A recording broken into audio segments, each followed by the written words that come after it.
The wind howled across Cornwall's cliffs, a banshee's wail over the abandoned lighthouse, forsaken since the 1912 storm. Fog cloaked the night, thick as secrets, when a scream shattered the silence. Fishermen, lanterns in hand, found Sir Reginald Hargrove at the lighthouse's base, his skull crushed, blood pooling on stone, a brass lantern clutched tight.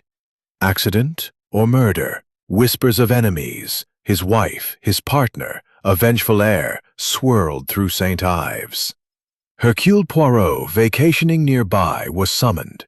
As waves whispered below, the mystery beckoned. Who dared kill in this desolate tower? The truth hid in the fog. Chapter 1. The Fog-Shrouded Beacon. The wind tore across the rugged cliffs of Cornwall with a ferocity that seemed to carry the cries of the damned. It was the autumn of 1935, and the abandoned lighthouse at the edge of St. Ives stood as a gaunt silhouette against the bruised sky. Once a beacon of hope for mariners navigating the treacherous Atlantic, it had been forsaken since a catastrophic storm in 1912 claimed the lives of its keeper and crew. Its skeletal frame, pocked with rust and battered by decades of salt and spray, loomed over the churning sea like a ghost, refusing to rest. The lantern room, its glass shattered long ago, stared blindly into the horizon, a hollow eye socket in the twilight. The village of St. Ives, nestled in the cove below, buzzed with the quiet rhythm of a fishing community. Nets were mended, boats bobbed in the harbor, and the air carried the tang of seaweed and smoked fish. Yet on this particular evening, an unnatural stillness gripped the town, as though the sea itself held its breath. The fog rolled in, thick as porridge, cloaking the cliffs in a shroud that muffled sound and blurred sight.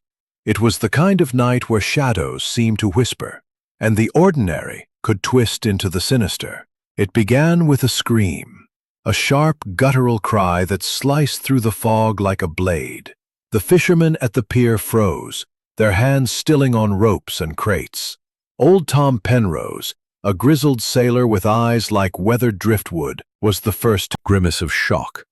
Blood pooled beneath his head, a dark halo on the cold stone floor, glistening in the lantern light. In his rigid hand, he clutched a heavy brass lantern, its glass cracked but intact, as though it had been his final defense, or his weapon. "God preserve us," whispered Jago, crossing himself. Peter, the youngest, retched into the shadows. Tom knelt beside the body, his weathered fingers probing gently. "Skulls smashed," he muttered. "No fall did this, not clean at any rate." The lantern in Sir Reginald's hand was an oddity. It was old, likely from the lighthouse's operational days, but why was he carrying it? The men exchanged uneasy glances.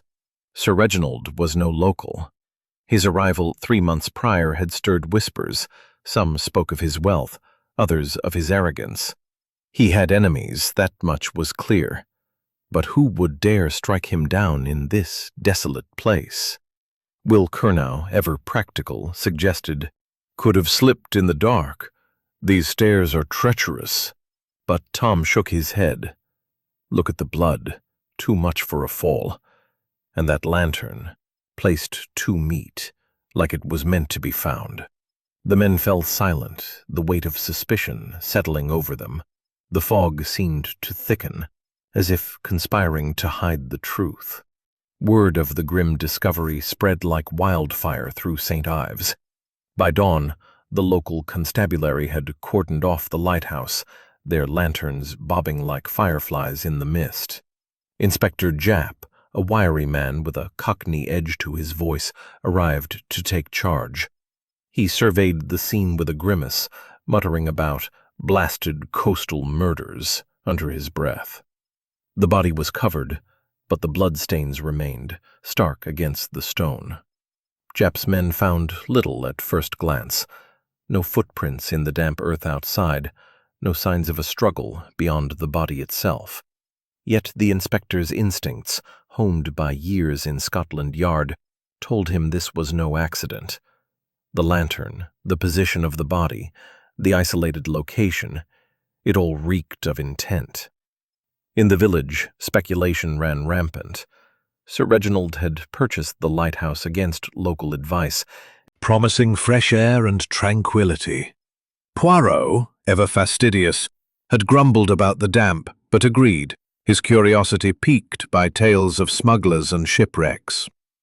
Now, as they sipped tea in their cosy parlour, a knock disrupted their peace. Inspector Japp stood at the threshold, his hat in hand. "Poirot, you old devil," Japp said, a grin breaking through his fatigue. "Thought you might be here. Got a right mess on our hands. Sir Reginald Hargrove dead as a doornail at the lighthouse. Looks like murder, and the locals are jumpy as cats. Care to lend your little grey cells?" Poirot's eyes gleamed with that familiar spark. He adjusted his pristine lapel, his moustache twitching. "Mon ami, a holiday is never truly a holiday, is it? Tell me, this lighthouse, it is abandoned, no? Yet a man of wealth dies there. Curious." He turned to Hastings, who was already reaching for his coat. "What say you, Hastings? Shall we investigate this mystere?" Hastings, ever eager, nodded. "Sounds like a proper puzzle, Poirot. Let's have a look." The trio set off, the fog still clinging to the cliffs like a jealous lover. The lighthouse rose before them, its silhouette both mournful and menacing.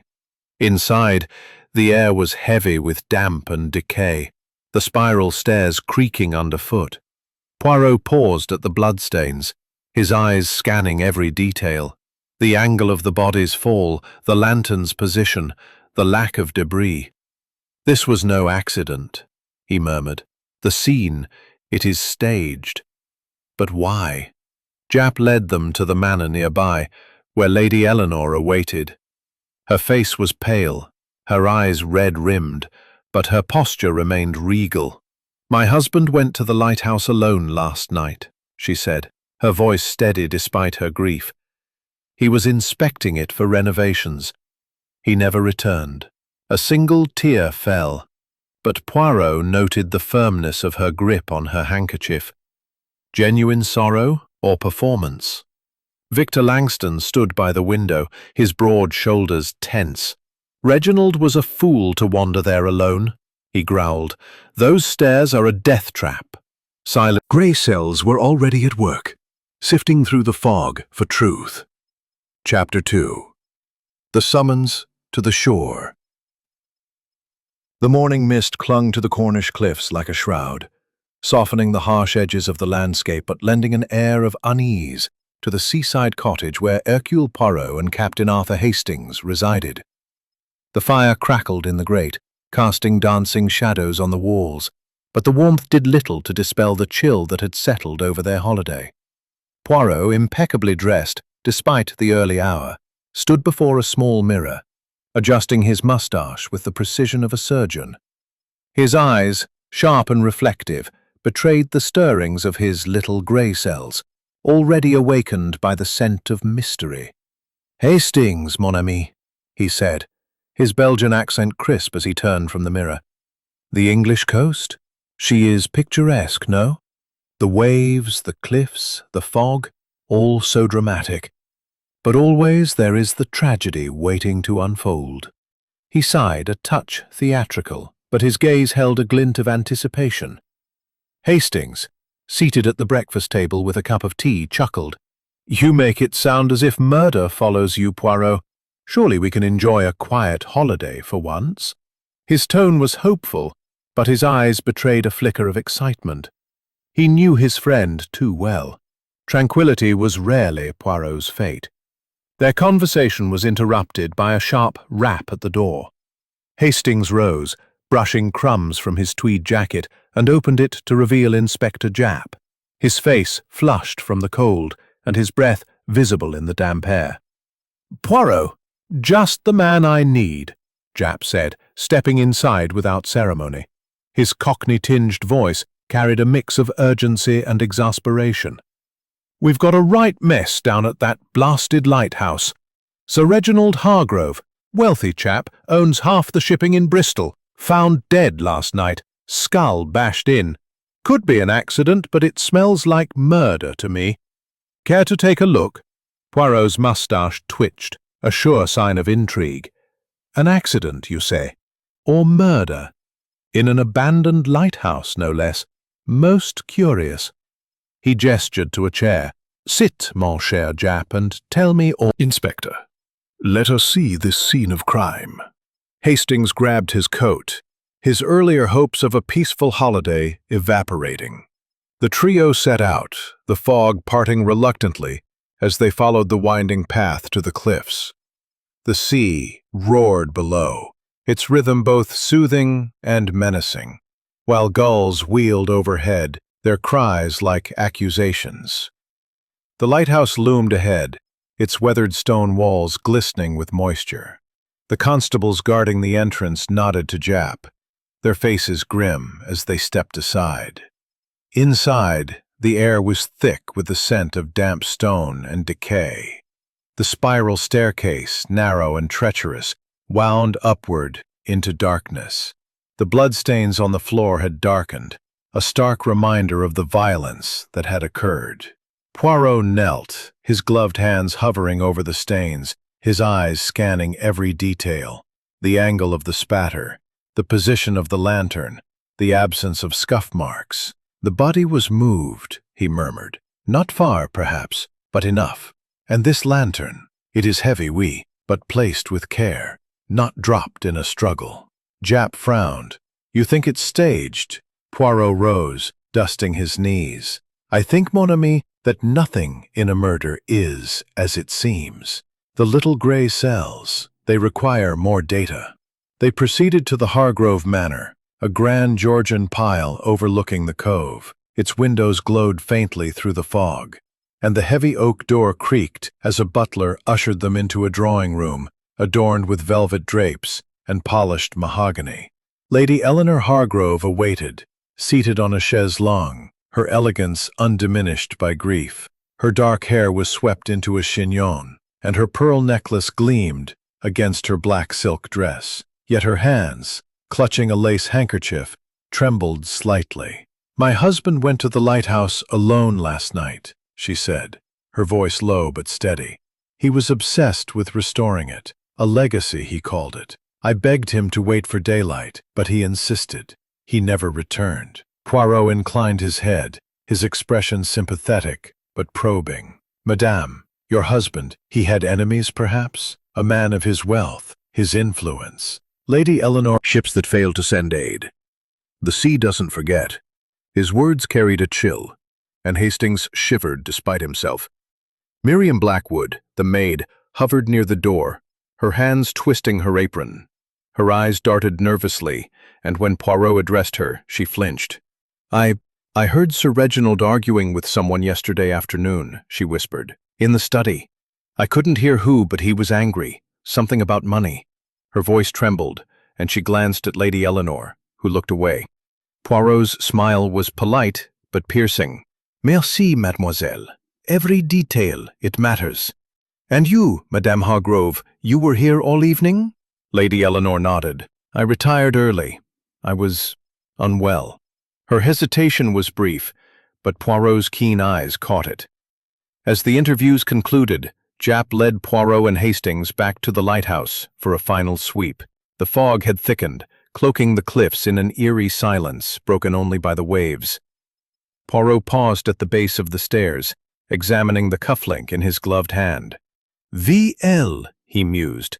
"Too convenient, perhaps. A clue left to mislead? Or a mistake by a careless killer?" Hastings scratched his head. "It points to Langston, doesn't it? He's got the temper for it." Poirot shook his head. "Non, mon ami. The obvious, it is rarely the truth. We must look deeper, into motives, into secrets." They climbed the stairs, the creaking wood echoing in the hollow tower. At the top, the lantern room was a wreck of broken glass and rusted metal. But Poirot's attention was drawn to a loose floorboard. Beneath it, a scrap of paper, a receipt for a shipment of rare chemicals, signed by Hargrove. "Curieux," Poirot said, pocketing it. What business did a shipping magnate have with such substances? As they descended, a fisherman's shout broke the silence. "Oi! Found something else!" He held up a woman's silk scarf, damp and torn, caught on a jagged rock near the cliff's edge. Its delicate embroidery bore the initials E.H., Lady Eleanor Hargrove. Poirot's eyes gleamed. The plot, it thickens. Who had left the scarf? Was it a careless mistake or another thread in the web of deception? V.L. And now the silk scarf bearing Lady Eleanor's initials. "Hastings, mon ami," Poirot said, his voice low and precise. "The past, it is never truly gone. It lingers, like the fog, shaping the present. To understand this murder, we must uncover the shadows of Sir Reginald Hargrove's life." He adjusted his gloves, his moustache twitching as he examined a faded logbook on the desk, its pages yellowed with age. Hastings, ever practical, frowned. "I say, Poirot, it's looking grim for Langston. That cufflink practically screams his guilt, and he's got motive, business disputes. You heard him yesterday." He paced, his boots muffled on the thick Persian rug. "Why dig into the past when the answer's right in front of us?" Poirot's smile was patient, but tinged with reproach. No, Hastings. The obvious clue, it is often the false one. The cufflink, it is too convenient, We must look beyond, to the motives hidden in the hearts of those around Sir Reginald. He tapped the logbook. This man, he was not merely a shipping magnate. There is more to his story. Their investigation had deepened with the morning's revelations. Inspector Japp had joined them at the manor, his notebook bulging with scribbled details. The autopsy report was still pending, but whispers from the constabulary suggested poison might have played a role, a complication that elevated the case from a brutal assault to a calculated murder. Poirot's little grey cells were alight, piecing together the puzzle with methodical precision. Their first interview was with Lady Eleanor Hargrove, who entered the library with the grace of a tragedienne, her black silk gown whispering against the floor. Her face was pale, her eyes shadowed, but her posture remained unyielding. "Monsieur Poirot," she said, seating herself by the fire, "I trust you are making progress. This tragedy has left me quite undone." Her voice trembled, but her hands, folded tightly in her lap, betrayed a controlled tension. "Madame," Poirot began, his tone gentle but probing, "your husband, he was a man of influence. Tell me of his life, his enemies, and this scarf found near the lighthouse." "Animal! This is absurd," he bellowed when shown the cufflink. "I lost that weeks ago. Anyone could have taken it. Reginald and I had our differences, yes. He owed me money, and our partnership was crumbling. But murder? I'm no killer." His fists clenched, and Poirot's gaze lingered on the man's calloused hands, capable of wielding a heavy lantern. Motive was clear, financial ruin, but was it too obvious? Silas Thorne entered next, his gaunt figure moving with the stealth of a wraith. His scarf was pulled low, shadowing his sharp features, and his voice carried the weight of old wounds. "My grandfather died in that lighthouse in 1912, he said, his eyes fixed on a point beyond the room. The Hargrove family owned the shipping line that failed to send aid during the storm. They called it an accident, but it was negligence. Reginald's purchase of the lighthouse, it was an insult to my family's memory." His words dripped with bitterness, and Poirot noted the intensity of his gaze. Revenge as a motive? Yet Silas's cryptic remark, "The sea takes its own," hinted at superstition, perhaps a distraction. Miriam Blackwood, the maid, was last, her nervous demeanour stark against the opulence of the library. Her hands twisted her apron, and her eyes avoided Poirot's. Sir Reginald was kind to me, she whispered. But I saw things. Lady Eleanor, burning a letter in the study 2 nights ago. She didn't know I was there. And I heard arguments, Sir Reginald and someone, about money. Her voice faltered, and she glanced at the door, as if expecting retribution. Poirot's gentle questioning elicited little more, but her fear was palpable. Was she hiding something, or merely caught in the web of others' secrets? Between interviews, Poirot and Hastings explored the manor grounds, the fog curling around the rose garden and the greenhouse, where rare plants hinted at Hargrove's eclectic interests. Poirot paused by a patch of foxglove, its bell-shaped shattered, and the blood, it tells a story of force, not chance. This was no accident. As evening fell, the manor grew quiet, the fog pressing against the windows like an uninvited guest. Poirot sat by the fire, reviewing his notes, when a groundskeeper burst in, breathless. "Sir, I saw someone near the lighthouse just now, a figure in a cloak, vanished into the mist." His words sent a chill through the room, and Japp grabbed his coat, ready to investigate. Poirot rose, his expression calm but resolute. "Mes amis, the shadows of the past are long, but they will not hide the truth from Hercule Poirot. This figure, it is a clue or another trick. We shall see." They stepped into the night, the fog swallowing their lantern light. The lighthouse loomed ahead, its silhouette a silent witness to the unfolding drama. As they approached, a low moan carried on the wind, not human, but the groan of the sea against the cliffs. Or was it? The chapter closed with Poirot's gaze fixed on the darkness, his mind racing through the tangled web of motives and misdirections. Who was the cloaked figure? Was it the killer, returning to cover their tracks, or another piece of the puzzle designed to mislead? The truth remained elusive, but Poirot's little gray cells were relentless, poised to unravel the shadows of the past. Chapter 4. Whispers in the Wind. The Cornish fog clung to the cliffs like a conspirator's cloak, muffling the world beyond the Hargrove Manor and the looming silhouette of the abandoned lighthouse. Hercule Poirot, Captain Arthur Hastings, and Inspector Japp stood at the base of the weathered tower, its stone walls slick with sea spray and secrets. The night's chill seeped through their coats, but Poirot's focus was unwavering, his sharp eyes scanning the scene where Sir Reginald Hargrove had met his end. The bloodstains on the spiral stairs had darkened to a grim rust, and the brass lantern, now in police custody, seemed to mock them with its silent testimony. The torn cufflink marked VL, and the silk scarf with EH embroidered on it weighed heavily in Poirot's mind, each a thread in a tapestry. The cliffs tonight. He adjusted his hat, his eyes narrowing. "What's your take, Poirot? That scarf points to Lady Eleanor, and the cufflink to Langston. Too many clues, if you ask me."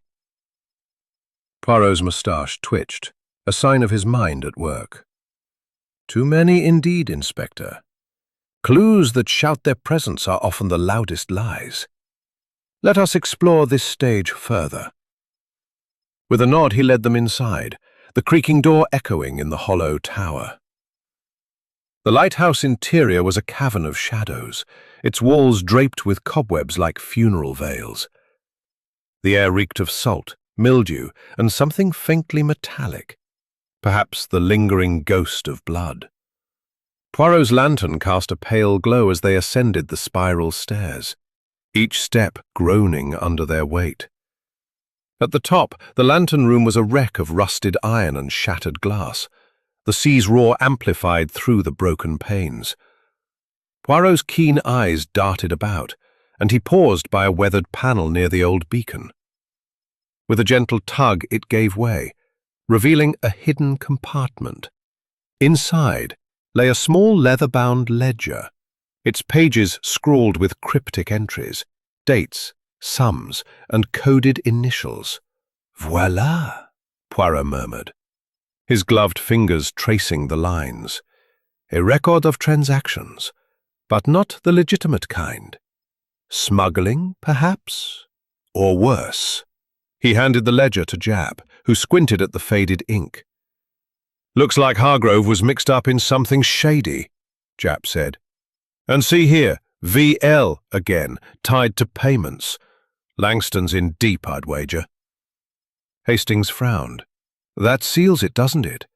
Langston's our man. Motive, opportunity, and now evidence." Poirot shook his head, his expression enigmatic. "No, Hastings. The ledger, it is too neatly placed, like the cufflink. We must question its purpose." He tucked the book into his coat, his mind already turning to the suspects. Back at the manor, the investigation resumed in the drawing room, where the fire's warmth did little to ease the tension. Victor Langston was summoned first, his face a storm of indignation as Poirot presented sensing a crack in her composure. Silas Thorne was less forthcoming, his dark eyes glinting with defiance.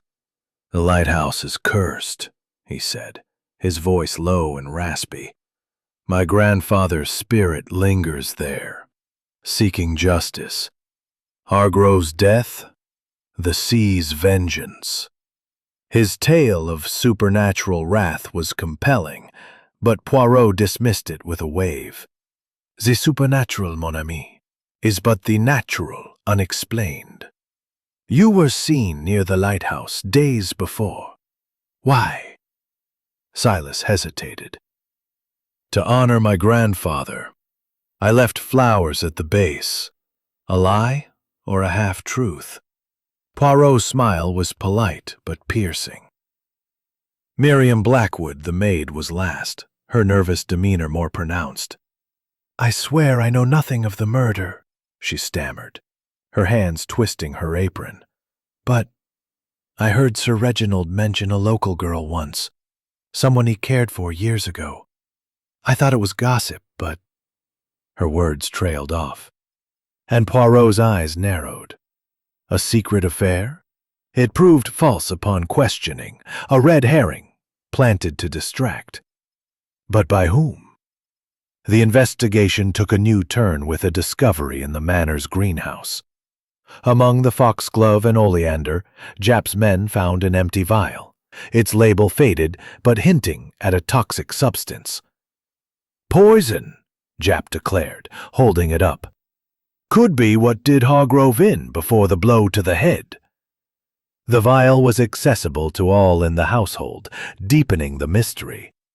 Was the lantern strike a cover for a subtler crime? Poirot's methodology shone as he cross-referenced alibis. Lady Eleanor's claim of resting was unverified. Victor's pub receipt from the night of the murder was suspiciously pristine. Silas's flowers were nowhere to be found, and Miriam's fear suggested more than she admitted. "The clues, they multiply," Poirot said, his voice calm but intense. "But the truth, it lies in their alignment." Hastings grew impatient, pacing the room. "Poirot, it's a tangle. Langston's ledger, Eleanor's scarf, Thorne's ghost stories." Plays a clever game, but Hercule Poirot is not so easily misled. Chapter 5. The Hidden Ledger. The dawn broke over St. Ives with a reluctant glow, the fog thinning to reveal the jagged cliffs and the ever-watchful silhouette of the abandoned lighthouse. Inside the Hargrove Manor, the air was heavy with suspicion, the fire in the drawing room doing little to warm the chill of mistrust among its occupants. Hercule Poirot sat at a polished mahogany desk, the cryptic ledger from the lighthouse spread before him, its pages a map of deceit. Captain Arthur Hastings paced nearby, his brow furrowed, while Inspector Jap stood by the window, his notebook brimming with scribbled clues. The case had taken a darker turn, with the arrival of a telegram from the coroner. Sir Reginald Hargrove had been poisoned with a slow-acting toxin before the fatal blow to his skull, the brass lantern a mere prop in a meticulously staged murder. "Mon ami," Poirot said, his voice precise as he tapped the ledger, "this is no simple crime of passion. The poison, it required planning, patience. The blow to the head, a masquerade to mislead us. The killer, he is clever, but not cleverer than Hercule Poirot." His mustache twitched, a sign of his little grey cells at their peak. Hastings stopped pacing, his hands thrust into his pockets. Poison first, then a bash to the head. That's devilishly cunning, Poirot. But who? Langston's got the ledger against him, and that cufflink. Lady Eleanor's scarf places her at the scene. And Thorne, those ghost stories sound like a donch to me. His tone was eager, but frustrated, the tangle of clues overwhelming his straightforward nature. Japp turned from the window, his Cockney accent sharp. That gunshot last night didn't help matters. No body, no blood, just a casing. Could be a warning, or some fool playing tricks.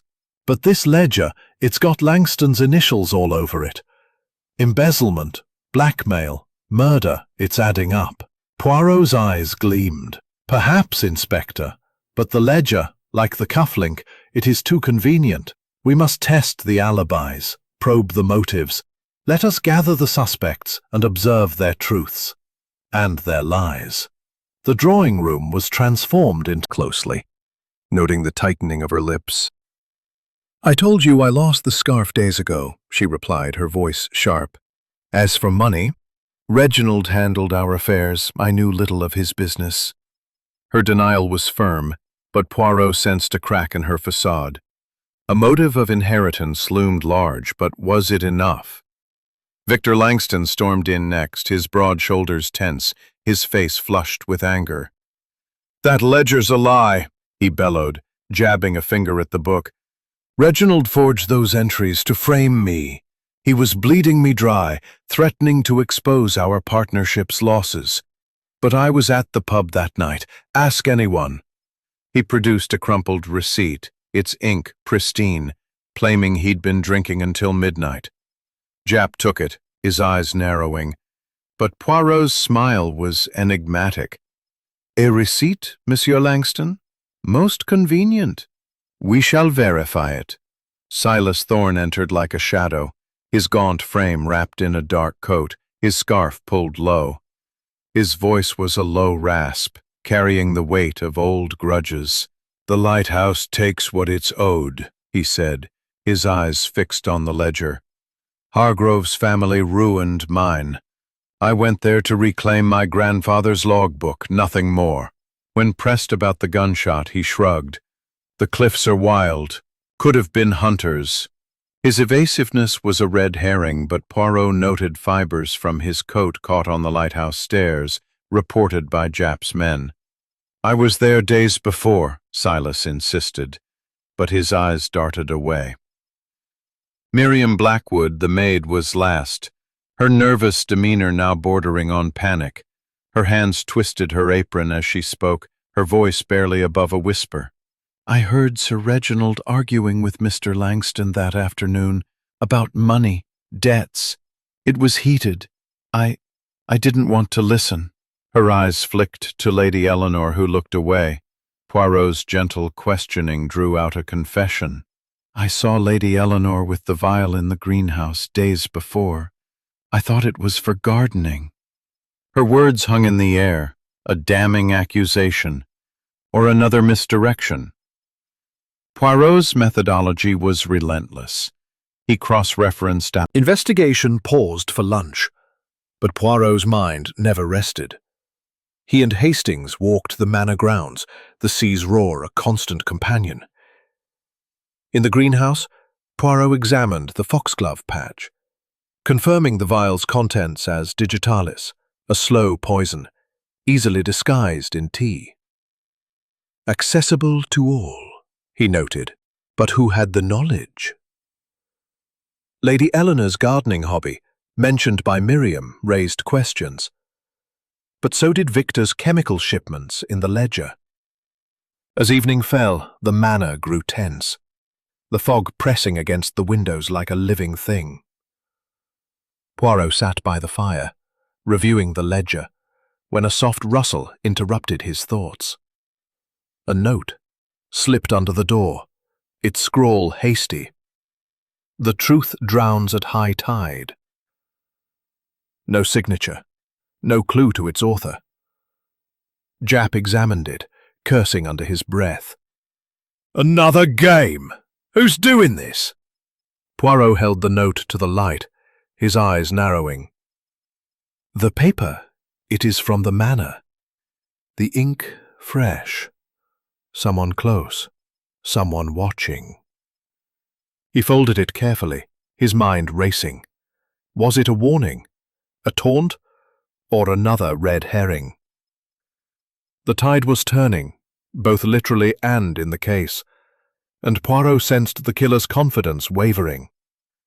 Who had slipped the note? Was it a desperate act by the murderer, or a cry for help from another caught in the web? The mystery deepened, and Poirot's little grey cells were relentless, poised to pierce the veil of deception. Chapter 6. Tides of Deception.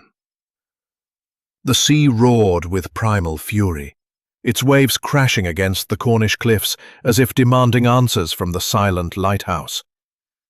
The fog had lifted slightly, revealing a sky bruised with storm clouds, but the air remained heavy with secrets. Hercule Poirot stood on the rocky beach below the Hargrove Manor, his polished shoes sinking slightly into the damp sand. Captain Arthur Hastings shivered beside him, his coat collar turned up against the biting wind, while Inspector Japp scanned the shoreline, his eyes narrowed against the spray. The anonymous trap. His practical mind struggled with the mounting complexities, but his trust in Poirot's method was unwavering. Japp grunted, kicking a pebble into the surf. "Trap or not, I'm fed up with these games. That ledger pins Langston, the vial points to Eleanor, and Thorne's ghost stories are wearing thin. We need hard evidence, Poirot, not riddles." Poirot's smile was serene but sharp. "Patience, Inspector. The evidence, it hides in plain sight, disguised by the killer's cleverness. Let us explore this beach, where the tide may have left us a gift." They combed the shoreline, their lanterns casting feeble beams across the rocks. The high tide had retreated, leaving behind tangles of seaweed, driftwood, and the occasional glint of broken glass. Near a jagged outcrop, Hastings spotted something caught in the pebbles, a small glass bottle, its cork intact, with a rolled paper inside. "Poirot, look!" he exclaimed, retrieving it with care. The paper, damp but legible, bore Sir Reginald's handwriting. "Betrayed by closest ally." The ink was fresh, not faded by time or water, and Poirot's eyes gleamed with suspicion. "Curieux," he murmured, holding the note to the light. "This message, it is too new. A plant, perhaps, to point us toward Monsieur Langston, or another misdirection." He tucked it into his pocket alongside the anonymous note, his mind racing. The phrase "closest ally" suggested Victor Langston, Hargrove's business partner, but its discovery felt orchestrated. Back at the manor, the investigation intensified. Poirot gathered the suspects in the drawing room, the fire's glow casting their faces in stark relief.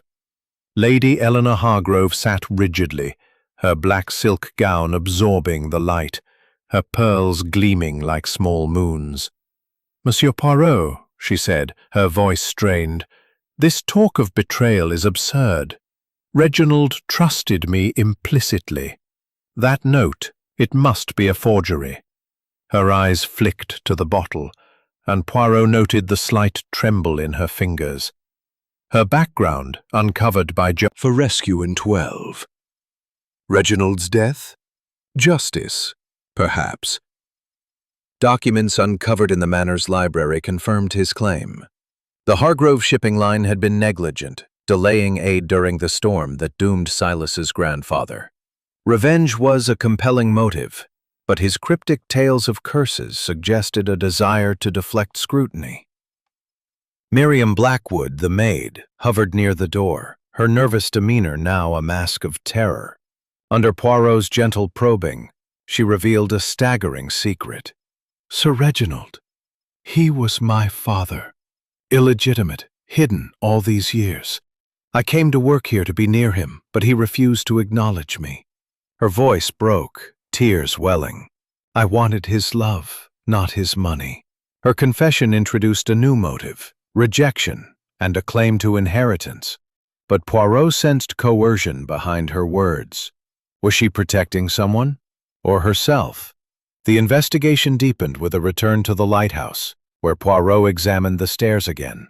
Fibers from Silas's coat reported earlier were confirmed by Japp's men, but Silas insisted he'd visited days prior. A new clue emerged, a bloody glove in Victor's car, found by a constable, but its size was too small for his hands. A false lead, planted to mislead. Poirot's methodology shone, eliminating impossibilities. The red herrings. They swim in schools, he said, his eyes gleaming. The killer wishes us to chase shadows, but the truth, it emerges. Back at the manor, Japp's men uncovered a chemical analysis of the poison vial. Digitalis, extracted from the greenhouse's foxglove, slow-acting and tasteless in tea. Lady Eleanor's gardening knowledge made her a suspect, but Victor's ledger mentioned chemical shipments, and Miriam had access as a servant. The net widened, ensnaring all. As night fell, the manor grew tense, the storm clouds thickening overhead. Poirot sat by the fire, reviewing the notes and ledger. When a scream shattered the silence, Miriam, attacked in the garden by a cloaked figure who fled into the fog. She was unharmed but shaken, clutching a torn piece of fabric that matched Silas's scarf. He grabbed me, she sobbed. Manor's rose garden, where the scent of damp earth mingled with the tang of salt. The attack on Miriam Blackwood the previous night had heightened the tension. The torn fabric matching Silas Thorne's scarf clutched in Poirot's gloved hand. The murder of Sir Reginald Hargrove, poisoned with digitalis and struck down with a brass lantern, was no longer a solitary act, but part of a web of fear and deception. With the anonymous note, "The truth drowns at high tide," still echoing in Poirot's mind. "Mon ami," Poirot said, his voice cutting through the wind's howl. "The storm, it gathers not only in the sky, but in the hearts of our suspects. The attack on Mademoiselle Blackwood, it is a desperate act, a sign that the killer feels the net tightening." His moustache twitched, his little grey cells sorting through the clues. The planted cufflink marked VL, Lady Eleanor's silk scarf, the hidden ledger, the poison vial, the forged bottle message, and now the torn fabric. Hastings, his coat flapping in the gusts, frowned. "Poirot, it's got to be Thorne. That fabric's from his scarf, and Miriam swears he attacked her. He's been spinning ghost stories to cover his tracks, hasn't he?" His practical mind latched onto the tangible clue, but his eyes betrayed unease at the mounting complexities.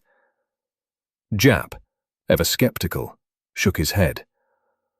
"I'm not sold on Thorne yet. That glove in Langston's car was a dud, wrong size, but this scarf piece feels too neat, like the cufflink. Someone's playing us, Poirot." He clutched his notebook, its pages fluttering.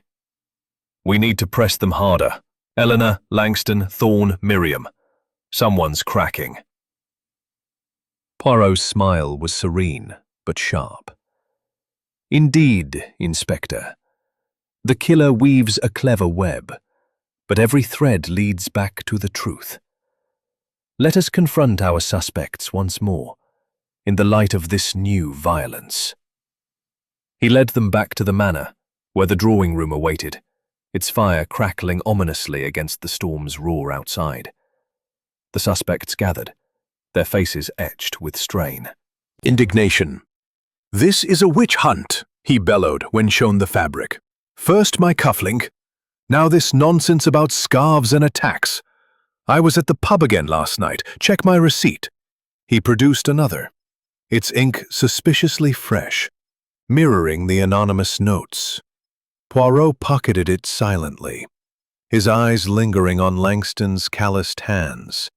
The man's motive, financial ruin and blackmail, was clear, but his alibis were too convenient, too rehearsed. Silas Thorne entered like a spectre, his gaunt face half hidden by his scarf, now missing a torn edge. "That's not mine," he rasped when confronted. "Someone stole it from my cottage days ago. I told you, the lighthouse is cursed, its spirits stir trouble." His eyes burned with intensity, but Poirot dismissed the supernatural with a wave. "Monsieur Thorne, your coat fibers were found on the stairs, and now this. You claim theft. But why were you near the lighthouse?" Silas muttered about honoring his grandfather, but offered no proof, his evasiveness a red herring, or a truth veiled in mystery. Miriam Blackwood, still shaken, hovered by the door, her hands trembling. "It was him," she whispered, pointing at Silas. "He grabbed me in the garden, told me to stay quiet. I'm scared." Her tears seemed genuine, but Poirot's gentle questioning revealed inconsistencies. Her description of the attacker's height didn't match Silas's lanky frame. Was she coerced, or lying to protect another? A new suspect emerged briefly. Dr. Harold Penrose, the village physician who had examined Hargrove's body. Japp suggested he might have supplied the digitalis, given his access to medicines. But Penrose's alibi was ironclad, attending a childbirth in the village all night, confirmed by multiple witnesses. Poirot dismissed him, focusing on the core four: Eleanor, Langston, Thorne, and Miriam. The investigation deepened with a return to the greenhouse, where the empty digitalis vial had been found. Poirot examined the foxglove plants, their bell-shaped flowers swaying in the draught. For money. Langston for debts. Thorne for revenge. Miriam for rejection. And that attack on her, it's got to mean something. "Oui, Hastings," Poirot replied, his eyes gleaming. "The attack, it is a crack in the killer's armor. They grow reckless, and recklessness betrays." As the storm intensified, the manor's windows rattled, the wind carrying whispers of deceit. Poirot sat by the fire, reviewing the notes and ledger, when a groundskeeper burst in, his face ashen. "The lighthouse, it's lit up, the lantern's glowing, impossible as it sounds." His words sent a chill through the room, and Japp grabbed his coat, ready to investigate. Poirot rose, his expression calm but resolute. "A light in an abandoned tower? Most curious. It is either a signal or another illusion. Let us go, mes amis, to face this new mystery." They braved the storm, their lanterns battling the wind as they climbed a cliff path. The lighthouse loomed, and indeed, a faint glow flickered from its lantern room, casting eerie beams across the sea. The sight was unnerving, a beacon where none should be. Was it the killer's doing, or another distraction? The chapter closed with Poirot standing at the base of the tower, the wind howling around him, his little grey cells relentless in their pursuit of truth. What did the impossible light mean? Was it a taunt from the murderer, or a new clue in the deepening mystery? The storm was gathering, and Poirot knew the truth was near, hidden in the tides of deception. Chapter 8. Illusions in the Light. The storm raged over the Cornish cliffs, its thunder rolling like the drumbeat of an angry god, while lightning illuminated the abandoned lighthouse in stark, fleeting flashes. The eerie glow from its lantern room, reported by the groundskeeper, pierced the fog and cast ghostly beams across the churning sea. Hercule Poirot, Captain Arthur Hastings, and Inspector Japp stood at the base of the tower, their coats whipped by the gale, their lanterns struggling against the darkness. The murder of Sir Reginald Hargrove, poisoned with digitalis and struck with a brass lantern, had woven a web of deception, with clues like Tricks, or worse, luring us up there. Could it be the murderer covering their tracks? His practical mind grappled with the supernatural aura, but he trusted Poirot's logic. Japp, his face grim, drew his revolver. Ghosts or not, I'm not standing here gawking.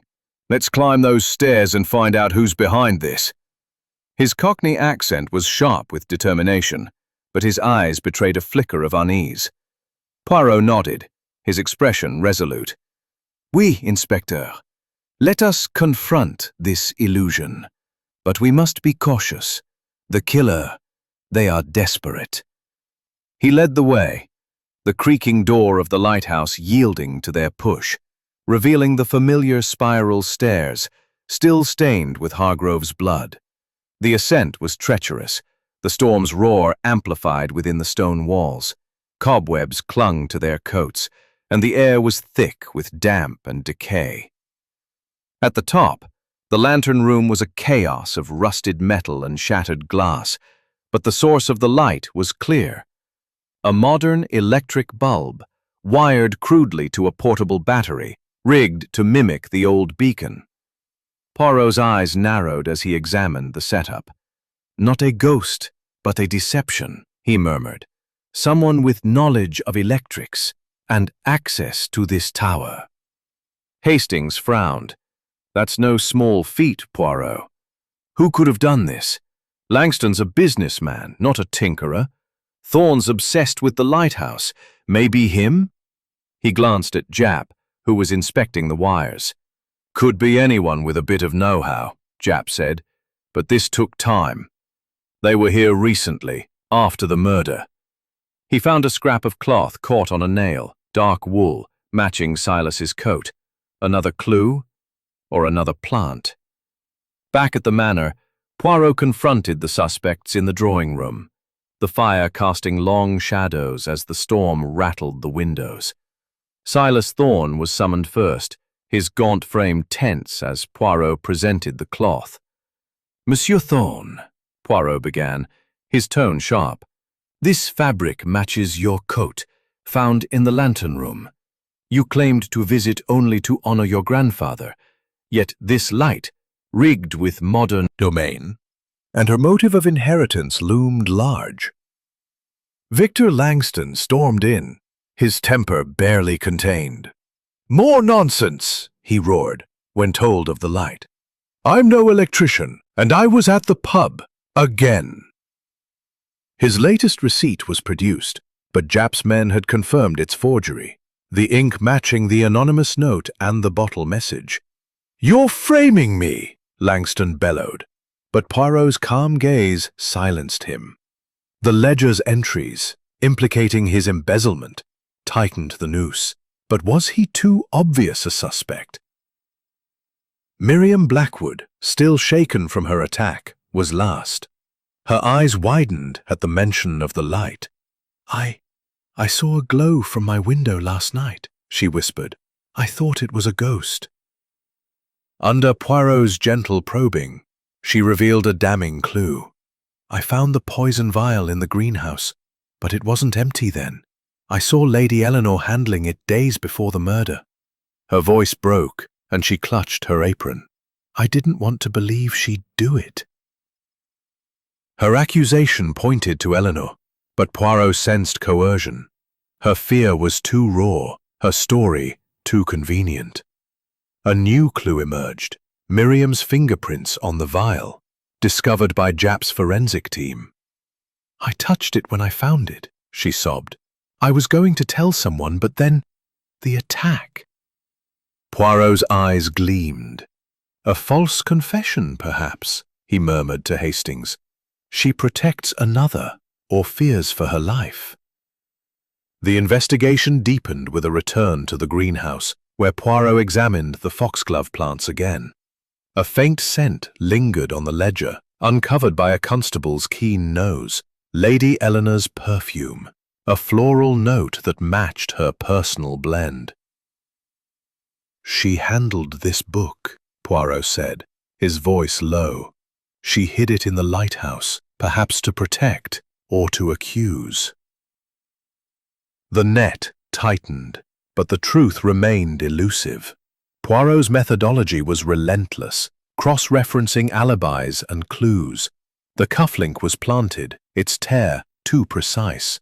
The ledger's placement was staged. The bottle message was forged. The scarf of Hargrove Manor stood somber against the clearing sky, its windows reflecting the sea's restless churn. Inside the drawing room, Hercule Poirot stood before a crackling fire, his impeccable figure framed by the glow, his mustache perfectly symmetrical, despite the chaos of the case. Captain Arthur Hastings sat nearby, his hands clasped, while Inspector Japp leaned against the mantel, his notebook worn from furious scribbling. The murder of Sir Reginald Hargrove, poisoned with digitalis and struck with a brass lantern in the abandoned lighthouse, had woven a tapestry of deception. The planted cufflink marked VL, Lady Eleanor's silk scarf, the hidden ledger, the poison vial, the forged bottle message, the torn fabric from Silas Thorne's scarf, and the eerie light rigged in the lighthouse. The attack on Miriam Blackwood, and the anonymous note, "The truth drowns at high tide," had pushed the investigation to its climax. Now Poirot was ready to unveil the truth. "Mesdames et messieurs," Poirot began, his voice calm but commanding as the suspects gathered. "Lady Eleanor Hargrove, Victor Langston, Silas Thorne, and Miriam Blackwood. The murder of Sir Reginald Hargrove. It is a crime most clever, a puzzle designed to mislead. But the little grey cells of Hercule Poirot, they do not falter. Today, I reveal the killer." Hastings leaned forward, his eyes wide. "Poirot, you've got it. After all these twists, the cufflink, the scarf, the light." His voice held a mix of awe and impatience, his practical mind eager for resolution. Japp nodded, his Cockney accent sharp. "About time, Poirot. We've chased enough shadows. Let's have the truth, and quick." He glanced at the suspects, each tense in their own way. Eleanor's rigid elegance, Langston's barely contained fury, Thorne's shadowy defiance, Miriam's trembling fear. Poirot's gaze swept the room, his eyes piercing. The crime. It began with poison, digitalis, administered in tea, slow and subtle. Then the blow to the head. Note and bottle message. "You faced ruin, betrayal by your partner. A strong motive, oui?" Langston's fists clenched, but Poirot raised a hand. "Yet the cufflink was planted, its tear too precise. You were meant to be blamed." Silas Thorne stood in the shadows, his gaunt frame tense. "Monsieur Thorne, your coat fibers on the stairs, your scarf's fabric in the garden, your rigged light in the lighthouse, all point to you. Your grudge against the Hargrove family, rooted in the 1912 storm, is deep. But your tales of curses, they are a distraction, no?" Silas's eyes burned, but he said nothing, his silence damning. Miriam Blackwood, trembling, clutched her apron. "Mademoiselle, your fingerprints on the poison vial, your confession of being Hargrove's daughter, these are heavy burdens. You claimed Silas attacked you, yet your description faltered. Were you coerced, perhaps, to protect another?" Miriam's tears fell, but she shook her head, mute with fear. Poirot paced, his voice rising with conviction. The clues, they were designed to mislead. The cufflink, planted to frame Langston. The scarf, left to implicate Eleanor. The ledger, hidden by Eleanor but not her crime. The light, rigged by Thorne as a scare, not a murder. The note, the bottle message, both forged to confuse. But one clue betrays the killer. The poison. He turned to the group, his eyes blazing. Digitalis, tasteless in tea, was administered at dinner, hours before the lighthouse. Only one among you had access, motive, and opportunity. Victor Langston, you are the murderer. Langston leapt to his feet, his face purple. Preposterous! You've no proof! But Japp's men stepped forward, ready to restrain him. Poirot raised a hand, his voice steady. The proof, it is in the details. The ledger's entries, though implicating you, were genuine. Your embezzlement drove you to desperation. Hargrove discovered it, threatened exposure. You poisoned his tea at dinner, knowing he'd visit the lighthouse alone to inspect it.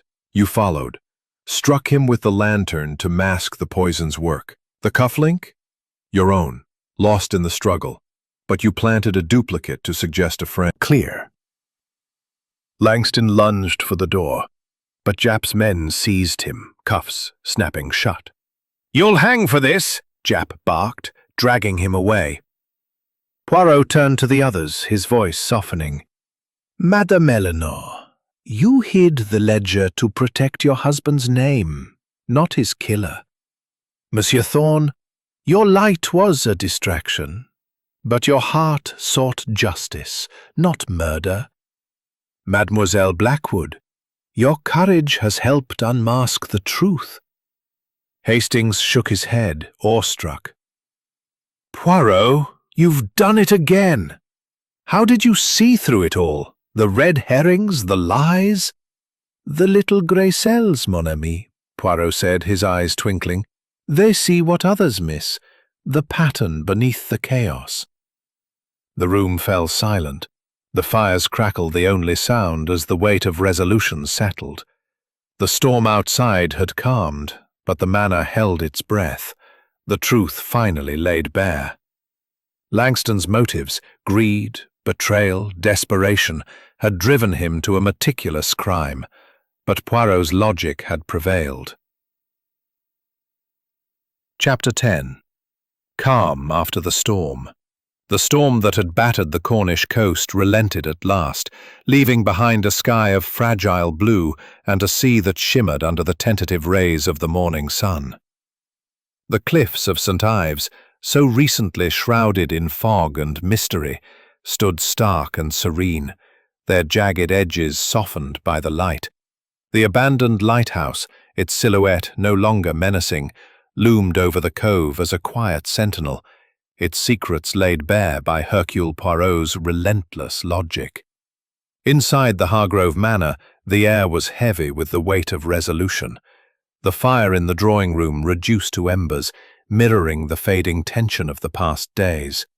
The murder of Sir Reginald Hargrove, poisoned with digitalis and struck with a brass lantern, had been solved, with Victor Langston unmasked as the killer, his motives of greed and betrayal exposed.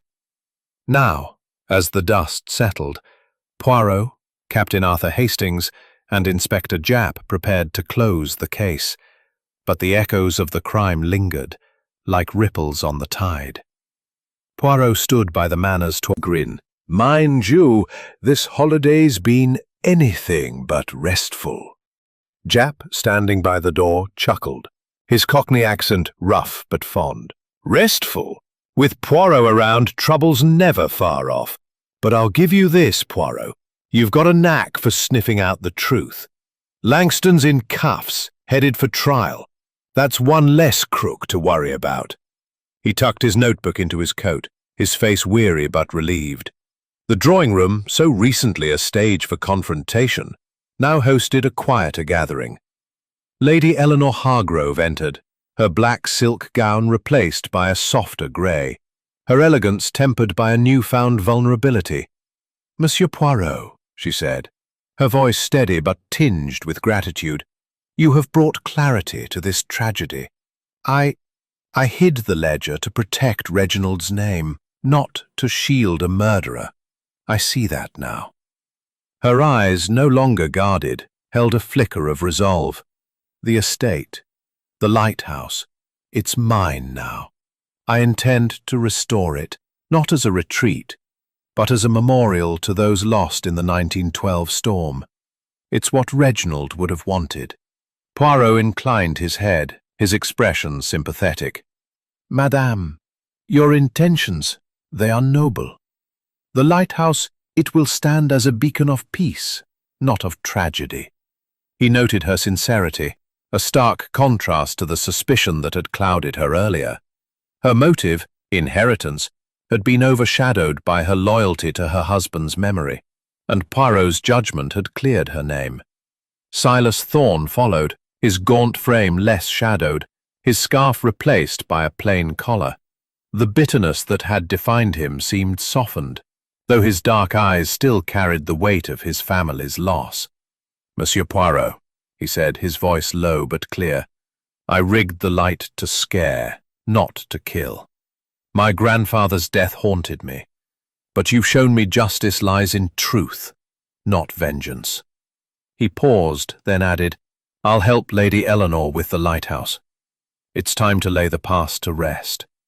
His grudge, rooted in the 1912 storm, had been real, but Poirot's revelation had freed him from its grip.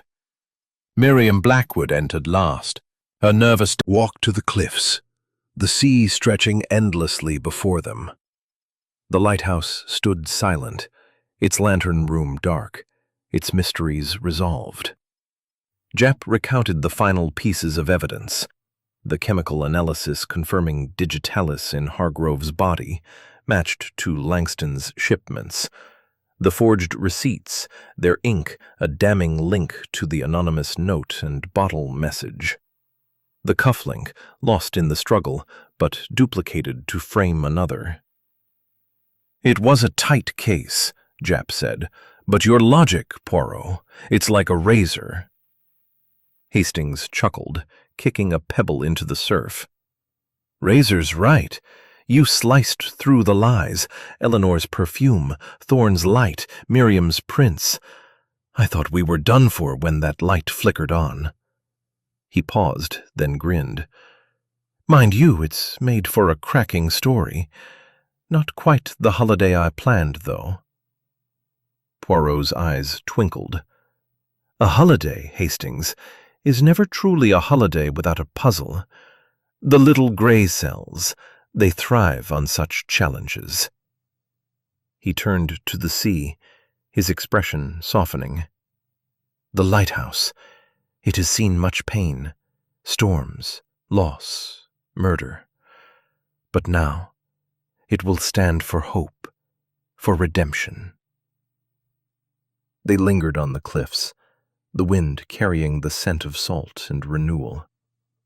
Lady Eleanor's plans for the lighthouse would honor the past. Silas's closure would heal old wounds, and Miriam's courage would forge a new future. Langston, now in custody, faced justice, his greed and betrayal his downfall. The manor, once a stage for suspicion, was quiet, its inhabitants free to rebuild. As the sun climbed higher, Poirot and Hastings strolled back to their cottage, the case closed, but its echoes lingering. "What's next, Poirot?" Hastings asked, his tone light. "Another mystery? Or can we manage a proper holiday?" Poirot's laugh was soft, his mustache twitching. "Mon ami, the world, it is full of mysteries. But for now, let us enjoy this calm after the storm. A cup of